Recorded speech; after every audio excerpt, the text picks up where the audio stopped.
శారదాదేవి అని రామకృష్ణ పరమహంస భార్య. అప్పటికింకా ఆవిడ ఆయన దగ్గరికి వెళ్ళలేదు. ఆవిడ పుట్టినింట్లో ఉండగా రామకృష్ణ పరమహంసకి పిచ్చెక్కిందని చెప్పుకున్నారు. భర్తకి పిచ్చెక్కింది, ఒంటి మీద బట్ట కూడా లేకుండా గంతులేస్తున్నట్ట. ఈ వెర్రిది మా ఆయన కాపరానికి ఎడతాననుకుంటోంది.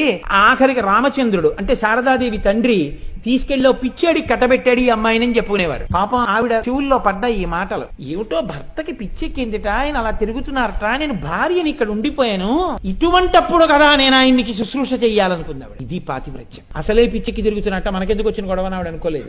ఎప్పుడెప్పుడు వెళ్లి శుశ్రూష చేస్తానా అనుకుంది. ఇది తండ్రిని అడగడానికి సిగ్గుపడింది. నాన్నగారండి ఆయనకు ఒంట్లో బాగోలేదట, నేను ఆయన దగ్గరికి నన్ను తీసుకెళ్ళండి అని అడిగితే ఏమనుకుంటాడో తండ్రి. ఇప్పటి వరకు ఆవిడ కాపరానికి వెళ్ళలేదు. కాపరానికి వెళ్ళని తల్లి ఇలా అడిగితే ఏమనుకుంటారో అని మదనబడుతోంది కానీ అడగలేదు. అటువంటి శారదాదేవి ఆఖరికి అక్కడ ఉన్నటువంటి ఇరుగు పొరుగు అమ్మలక్కల కలకత్తా పెడుతుంటే గంగానది స్నానానికి